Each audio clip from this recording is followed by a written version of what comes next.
vez más en este espacio, el ADN de la historia, en este magnífico lugar, el Museo Casa Estudio Diego Rivera, Frida Kahlo y no olviden Juan O'Gorman, porque una de sus maravillosas casas, además de esta, se construyó y está aquí al lado. Y me acompañan nuevamente mis queridos Benito Taibo. Hola. Alejandro Rosas. ¿Qué tal? Y estamos obviamente festejando una de las celebraciones más importantes, por lo menos en el mundo occidental, y es la Navidad.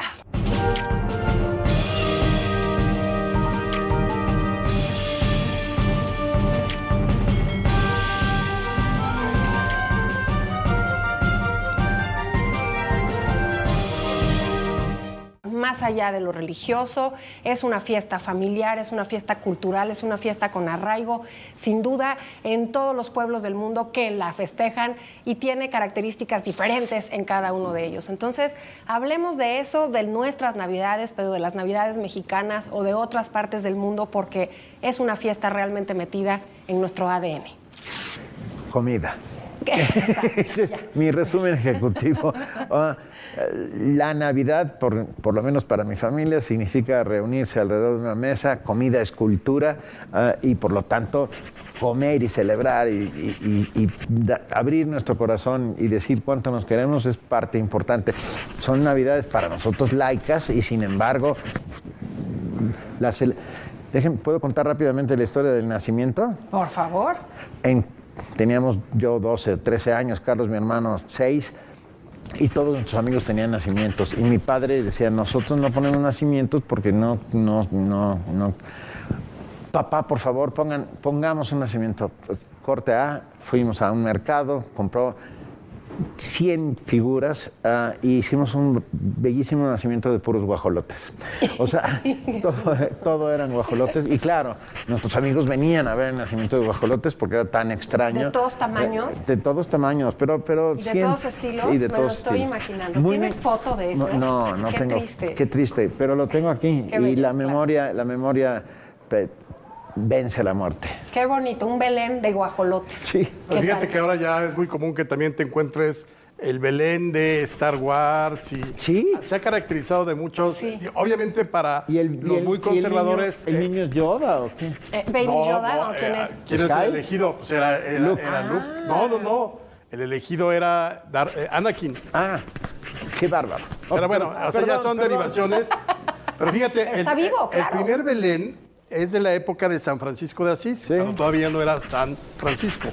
Y es más o menos por ahí, por el 1100, el año 1100. Y no era un Belén como lo conocemos ahora de figuritas, sino fue en vivo. Claro.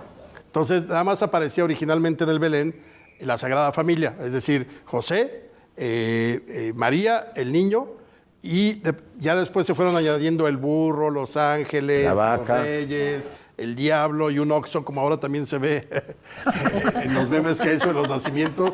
Hay de todo, ¿no? El lago, la granja, los pastores, el diablito y un oxo. Claro.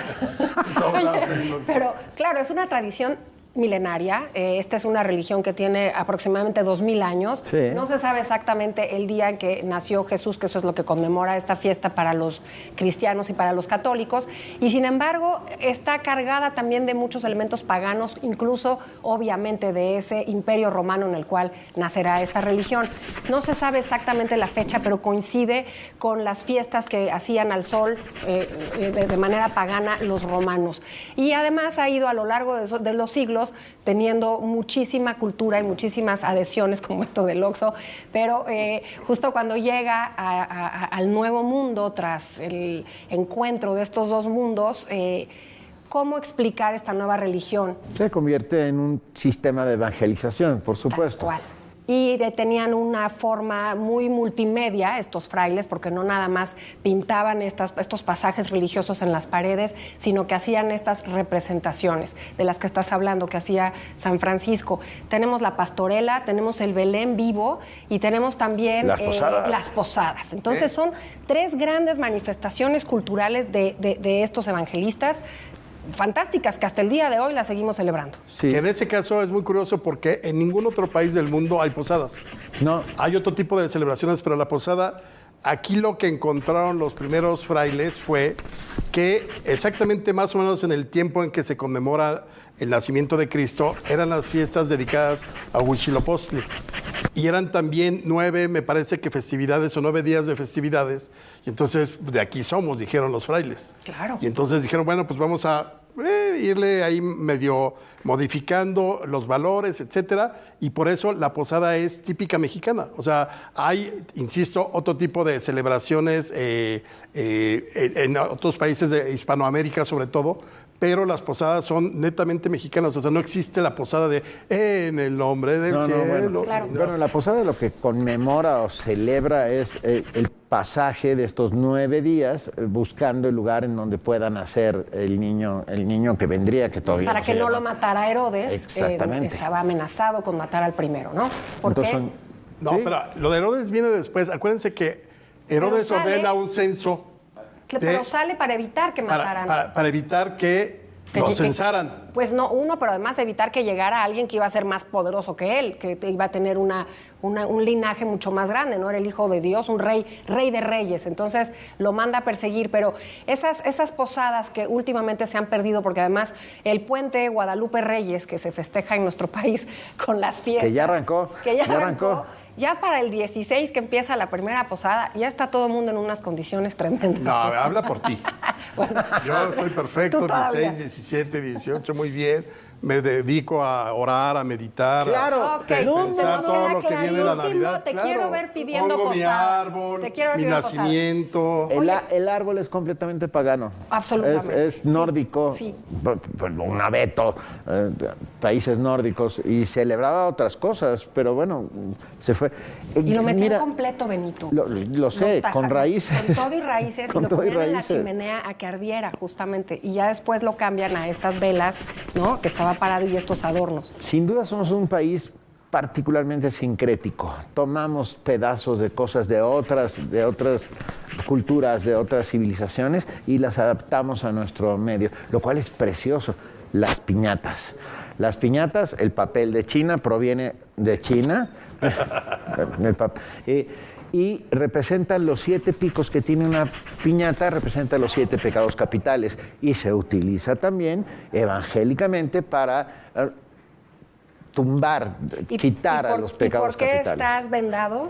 Porque significa la fe que Claro, debes de tener. la fe es- ciega a esa religión y a esa manifestación de siempre el bien por encima del mal. Como le hizo Luke cuando le ponen el casco y tenía que ver con el sable de luz. Oye, pero fíjate, ahorita dices la obviedad del papel de China, si era de China, pero es que qué bueno que hay que aclararlo, porque por ejemplo los cacahuates japoneses no son No son japoneses. A esos me japoneses. encanta. Son cuenta. mexicanos. Claro. Están ¿Los hicieron aquí? sí, claro. un señor japonés. Sí, pero con una técnica mexicana. Absolutamente. Y no existen más que en México esos cacahuates. Oigan, hace mucho que no usamos nuestro reloj de arena. Vamos volteándolo y diciendo cada uno una comida y por qué. ¿Navideña? Una comida navideña. Va, muy bien. ¿Va? Más bien una que preparemos, ¿no? Porque Sí, no sé claro. por qué siempre hay comida. No, que preparemos, que comamos, que sea una tradición familiar. Y dice 1, 2, 3. Voy. Vas. Mi mamá prepara un... ¿cómo se llama este pescado? Bacalao. Bacalao se llama. Un bacalao maravilloso, realmente maravilloso. Creo que es de los platillos. Y eso nunca cambió el menú, no había 18 platillos. Era el bacalao, pavo y quizá una pasta y alguna ensalada. Nunca fruitcake. No, No, bueno, claro. es el mismo fruitcake. Solo existe un fruitcake que se va cambiando de casas durante todo el año. Dime una cosa, ¿bacalao a la mexicana? No, a la vizcaína. Es eso muy diferente, importante. claro. Cuéntanos la diferencia. El bacalao a la mexicana está desmenuzado, lleva chiles güeros, lleva aceituna, lleva tomate, etcétera, etcétera. Exacto. Qué rico. Ya empecé a salivar. Una torta a la producción, por favor. Sí, mándenos. de bacalao, de una vez, de aquí de la esquina. Bueno, lo he platicado muchas veces, se llama la pierna Chabela, es una pierna que le copié a una tía de mi marido, la tía Guille, que le mando saludos, y que es una pierna que llevo haciendo 24 años actualmente. Y es una de las favoritas de mis amigos, de mi familia y todas las navidades, y ya la han probado, gracias. Me gusta hacerla. Y tengo la dicha que en la pandemia me buscaron de la Secretaría de Cultura nuestro querido amigo Carlos Silva para hacer un recetario de de esos guisos que te hacían sentir cerca de lo que tenías añoranza, porque eran tiempos aciagos en la pandemia, y se hizo un recetario, lo pueden ver en internet, en YouTube, y ahí está la pierna Chabela. Como lo llamarían nuestros amigos del norte de los Estados Unidos, comida confortable. Así es. Comfort food. Comfort food. Mi madre hacía canelones. Los canelones también son muy populares en algunas partes de España y hacían unos canelones espectaculares. Pero bueno. Pero son los mismos para los muchachos que son muy tragones, ¿a eso se refiere? No. Oye, chencofites y canelones, a los muchachos que son muy tragones. Esos canelones son unos dulces que vienen de canoli. ¿Qué tal? No canelones del otro. Oye, pero ahorita que te acordaste del guiso de tu mamá, te regodeaste como en la película Ratatouille. Pues es que recordaste tu infancia y el... Uno cierra los ojos y entonces están todos los sabores de la infancia desperdigados por el mundo. Claro. La fiesta, mi madre, muy inteligente, tenía 3 hijos, somos 3 hermanos, y pasábamos el 24 con las familias de las esposas, y el 25 ella hacía una comida. Tú estuviste en esa comida más de una vez. Por ahí hay una foto muy indigna para mí porque estoy abrazando al, ¿cómo se llama? Un cascanueces. ¿Pero por qué? ¿Estabas enfrentado? No, estaba con ellos, con todos los Taibo, amigos, porque era una comida así. El recalentado era yo creo que más grande que la propia cena de Navidad. Llegaba todo mundo. Además, a la mamá de Benito le mandaban del Bajío, de distintos restaurantes, más lo que había cocinado Benito. Benito cocinaba también para ese día, no eran las obras o el recalentado. No, por supuesto. O sea, eran unos, me acuerdo muy bien, y por ahí está, y estoy yo abrazando con esta ternura que me caracteriza, y sensibilidad. Yo quiero ver esa foto. No sé si un reno o a un cascanueces. Creo que un reno. ¿Un reno? Y la tengo guardada para algún momento que haya que chantajearte. Me encanta, yo la quiero ver. Oigan, vamos a una pequeña pausa y regresamos y cuéntenos esos guisos o eso especial que hacen en Navidad.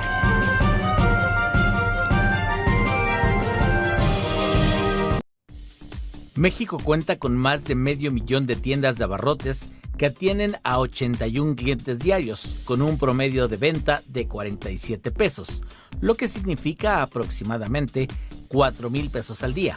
Sin embargo, el 42% de estos establecimientos no usan herramientas digitales. Un estudio realizado por una comercializadora a nivel nacional que impulsa las ventas de estos establecimientos señala que la incorporación de herramientas tecnológicas tendría un impacto positivo en sus ventas, ya que éstas podrían llegar a duplicarse, pues cada vez son más las personas que utilizan el pago electrónico. Sin embargo, aún es necesario realizar un ejercicio de concientización entre los propietarios, pues aún existe cierto rechazo a la idea de incluir elementos tecnológicos en sus operaciones de rutina. Las herramientas digitales que estos establecimientos pueden incorporar van desde una cámara de seguridad, terminales para cobro con tarjeta, cobro de servicios o bien poder dar tickets y facturas. Algunas de las ventajas al digitalizar las tienditas son mayor alcance y visibilidad, aumento de ventas, mejora en la interacción con clientes y acceso a nuevos mercados. En suma, la digitalización puede ayudar a las tienditas de la esquina a mantenerse competitivas y alcanzar nuevos clientes. Para ADN 40, Fuerza Informativa Azteca. Un espacio informativo hecho a tu medida, con toda la información que es tendencia y las noticias de última hora. ADN 40.mx Noticias, con Claudia Echeverry. Hola, ¿qué tal? Buenos días. Sábado y domingo, a las 8 de la mañana, por ADN 40. Un holograma de una trabajadora sexual acecha el barrio rojo de Ámsterdam. La imagen proyectada representa a Bernadette, Betty Szabo, una joven húngara de 19 años asesinada en 2009 y que sigue sin justicia. El holograma que se ve escribiendo ayuda en el cristal de una vitrina busca despertar recuerdos y atraer la atención sobre el caso no resuelto. Un intento de obtener información clave de posibles testigos. La proyección de Betty se encuentra en el famoso barrio rojo, rodeada de vitrinas donde otras mujeres trabajan, lo que aumenta el impacto visual y emocional de la iniciativa. La policía espera que el holograma actúe como un recordatorio constante de la violencia que muchas trabajadoras sexuales enfrentan. La zona, aunque ha mejorado en seguridad, sigue siendo peligrosa para quienes trabajan ahí. Este caso subraya la vulnerabilidad en la que viven muchas trabajadoras sexuales y la importancia de encontrar justicia para las víctimas de violencia en todo el mundo. Nunca antes un sábado fue tan divertido. ¿Será normal siempre estar de buen humor? Descúbrelo. Llega a tiempo a la estación para subirte al tren del meme.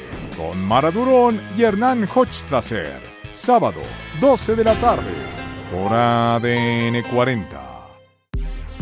La industria de los videojuegos crece cada vez más en el mundo.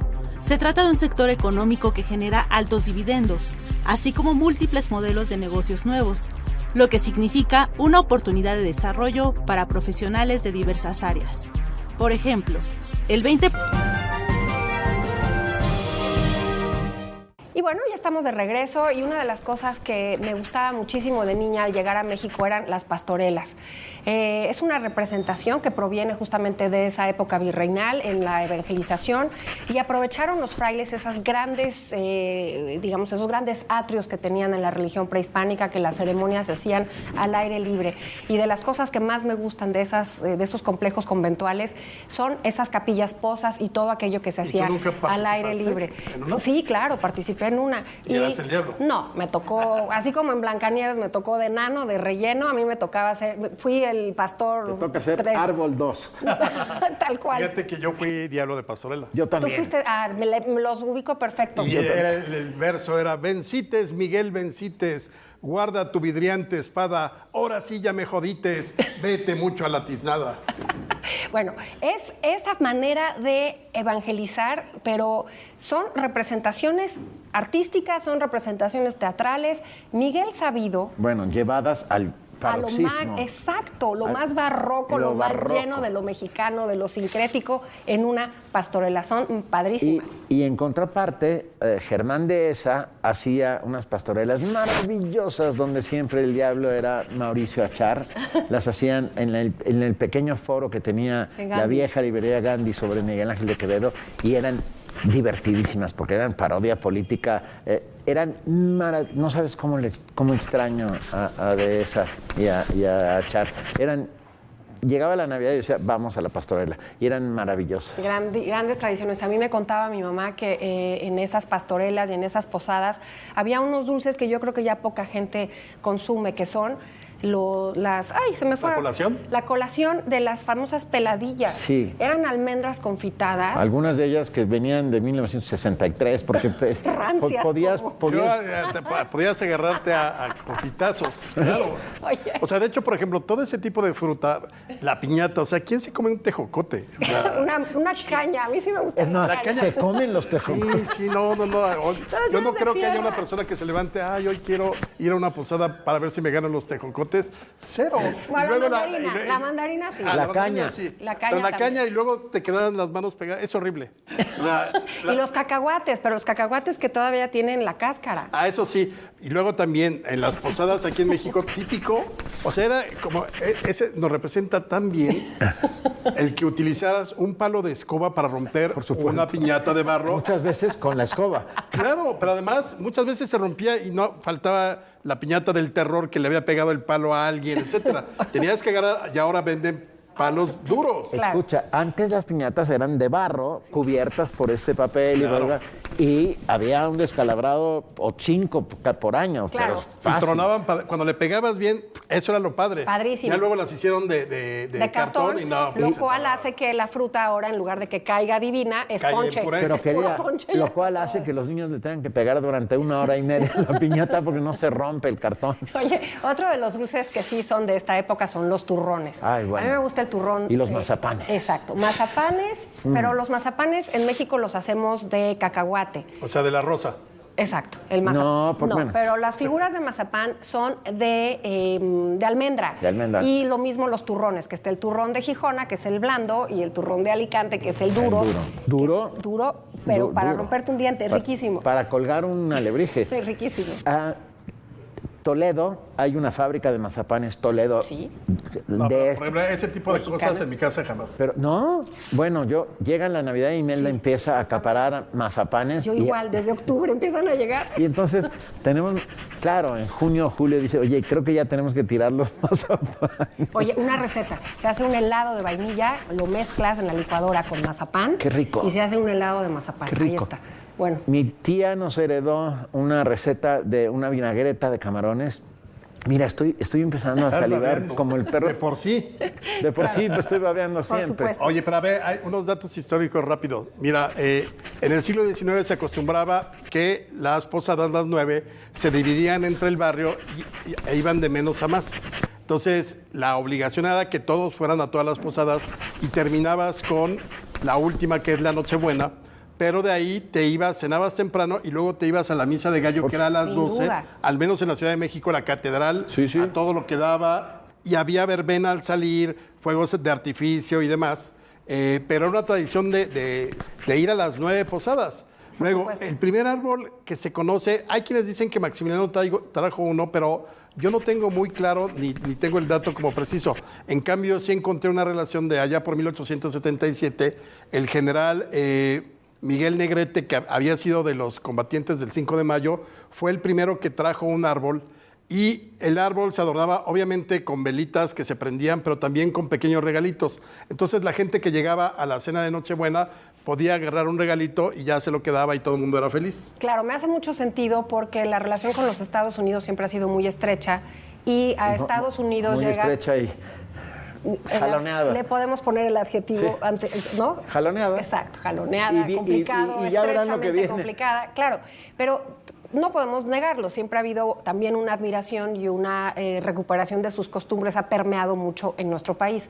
Ese árbol del que hablas, que le llega a los Estados Unidos desde la cultura nórdica, todos esos inmigrantes que llegaban de los países escandinavos, se vuelve famoso el árbol. Ahora, la cultura popular, el Santa Claus de la refresquera, es el que le da, así como Charles Dickens le da esta idea de la Navidad a los británicos. Y el primer pavo que se cuenta en la historia de la literatura, pavo estofado para celebrar la Navidad, es de A Christmas Carol. Claro, Oye, absolutamente. pues, Entonces, la refresquera inventa este Santa Claus. Hay una imagen de Santa Claus Sí. tomando Coca-Cola y eso fue lo...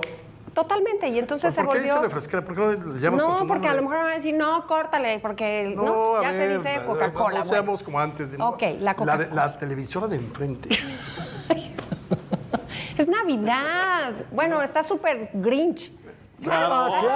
Ya está. Deberías de ponerte un disfraz de Grinch. Un dato.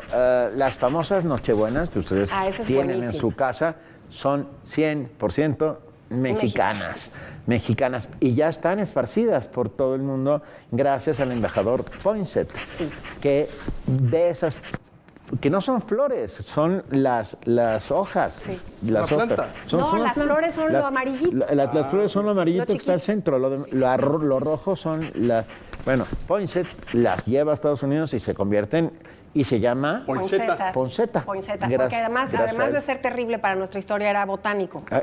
Entonces se las lleva para allá. Ahora, la flor, no es que sea flor, No. las hojas rojas hacen que los insectos les llame la atención y entonces ya está lista para la polinización. Esas florecitas Oye, como amarillas. ese chiste que es buenísimo, donde están en el nacimiento, en el Ay, pesebre. qué miedo. Y entonces está un pavo que ve al niño Jesús y dice, no se parece a su papá. Y entonces ahí empezó la tradición de comerse al pavo. Ay, Dios mío. Perdón, pero tienes que contar la historia del día que el nacionalista gobierno mexicano decide desterrar Es a muy Santa linda. Claus y Esa no poner tiene desperdicio. a regalar juguetes a los niños. ¿A quién? A Quetzalcóatl. Sí, es una de esas historias bizarrísimas de las Navidades Así en es. México. Es más o menos, me parece que es la Navidad de 1930, sí, 30 o 31. El gobierno gobierna el presidente Pascual Ortiz Rubio y hay una ola nacionalista porque venía en esos años México supernacionalista, todo lo mexicano era lo que había que enaltecer, la cultura prehispánica, la comida, los alimentos, y de pronto al subsecretario de Educación se le ocurrió que era pues muy mala idea de que a los mexicanos, tan nopal, tan tequila, tan todo eso, te trajera un gordo anglosajón que no tenía nada que ver con la cultura mexicana, ni con las raíces, ni con la tradición. Entonces, desde noviembre de ese año, hubo una campaña del gobierno para que los niños le pidieran sus regalos no a Santa Claus, sino a Quetzalcóatl. Entonces, aquí había dos problemas. Uno, nadie sabía escribir Quetzalcóatl. Y número dos... Exacto. Ok. Y número dos, era peor ponerle querida serpiente emplumada, ¿no? O sea, pues también se oye muy feo. Sin embargo, hubo campaña, los periódicos, por todos lados, una crítica enorme. Claro. Y el gobierno, lo que fue el Estadio Nacional, que estaba por ahí casi enfrente de lo que hoy es el Hospital Siglo XXI, ahí, que había fundado, que había inaugurado Vasconcelos en 1924, levantó un gran teocalli y de pronto salió ahí, junto a los niños de la calle, lo cual me parece muy bien. Le regaló a todos suéteres, el gobierno, rojos y verdes, porque era el símbolo como de los colores mexicanos y de la Navidad. Y de pronto, así, tablas gimnásticas también, todo lo típico que nos gusta como para refrendar la cultura mexicana. Y de pronto sale Quetzalcóatl. ¿Con qué música? Para darle... La de la flautita. Flautitas, teponazles. Sí. Santo Dios. Y de pronto sale Quetzalcóatl, que era igualito a Santa Claus, pero nomás que en túnica blanca. Barba blanca, gordito. Pensé que con taparrabos ya hubiese sido una cosa una túnica, porque pues, además acuérdense que Quetzalcóatl era el dios sabio, justo, amoroso, que no quería ningún sacrificio humano. Ese fue el único año que pasó eso. No, obviamente ganó Santa Claus y ya hasta nuestros días. Querido Quetzalcóatl, quiero una piedra sacrificial para sacar el corazón. Un cuchillo de obsidiana. Un puñal de obsidiana. No, y la verdad es que sí estamos hechos de dos mundos.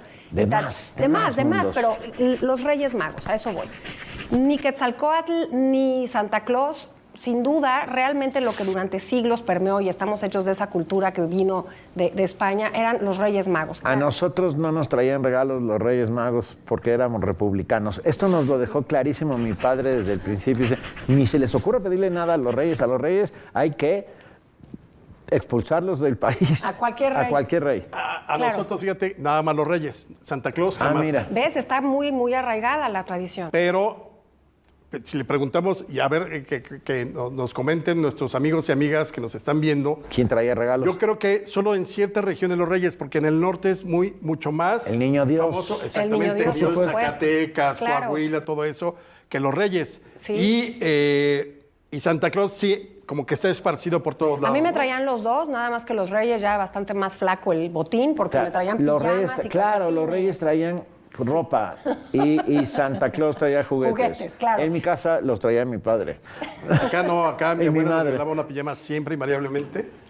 Y, o sea, Yo por nosotros eso odiaba. ¿Cómo no vas a odiar a los Reyes si te traen pijamas? No, Dios? por eso. Pero los Reyes era el máximo grado de emoción sí, en mi pero casa. al revés, porque perdón. nosotros no recibíamos juguetes ni nada. El 24, perdón. Con Santa Claus, 24, por perdón, supuesto. perdón. Por supuesto. Ahora, por ejemplo, en Europa la comida que se sirve es el pescado. A nosotros nos parece increíble cenar pescado, salvo el bacalao, pero no en todos lados, no en todas las casas. Es mucho más común la pierna adobada. Romeritos. Ay, los romeritos, qué cosa más En mi suculenta. casa se hacen unos romeritos. Qué delicia. Tenemos que juntarnos a comer porque creo que de eso se urge. trata la vida. Absolutamente. Y además, ¿quién llega al postre en Navidad? ¿Qué se sirve de postre en Navidad? Es un pastel de algo en casa, mi casa. hijo, en casa de mis leño. padres, compota de frutas. Ok. Una compota que hacía mi madre con manzanas, duraznos, peras, y al llegar a México le integró cosas mexicanas. Buenísimo. Oigan, pues con el paladar así verdaderamente salivando, nos despedimos. Gracias por este episodio tan entrañable de la Navidad. Feliz Navidad a todos, feliz reunión familiar y que la pasen estupendamente. Descuarticen sus herencias en la cena, saquen sus problemas, insulten a los demás, El Grinch. pero sean felices.